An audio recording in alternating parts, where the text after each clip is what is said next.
సమ్మక్క సారక్క జాతర తెలంగాణ ఆత్మగౌరవ ప్రతీక అని డిప్యూటీ సీఎం భట్టి విక్రమార్క అన్నారు. మేడారంలో శాశ్వత నిర్మాణాలు చేస్తున్నామని, మొత్తం 251 కోట్ల నిధులతో అభివృద్ధి పనులు చేపట్టామని తెలిపారు.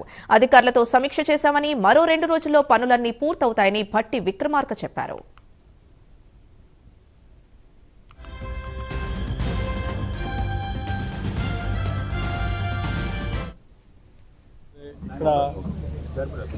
ఉత్సవాలు జరిగే సందర్భంలో మీరు గత కొన్ని నెలలుగా మీరు కూడా అందులో భాగస్వాములై పెద్ద ఎత్తున ఈ కార్యక్రమాలు విజయవంతం చేయడం కోసం మీరు అంతా సహకరిస్తూ ఉన్నారు. మీ అందరు కూడా అభినందనలు. సమ్మక్క సారలకు సంబంధించినటువంటి ఉత్సవాల్ని ఇది కేవలం ఒక జాతరగానే కాకుండా తెలంగాణ గుండె చప్పుడులాగా, తెలంగాణ ప్రజల ఆత్మగౌరవ ప్రతీకలాగా దీన్ని దేశానికి ప్రపంచానికి కూడా చాటి చెప్పాలనేటువంటి ఆలోచనతోనే ఈనాటి ఈ ప్రభుత్వం దీనిపైన పెద్ద ఎత్తున ఆలోచన చేసి శాశ్వతమైనటువంటి నిర్మాణాలతో భక్తులకు వచ్చేటువంటి లక్షలాది మంది భక్తులకు ఎటువంటి ఇబ్బంది లేకుండా చేసే కార్యక్రమాలను తీసుకొని ముందుకు వెళ్తూ ఉన్నాం.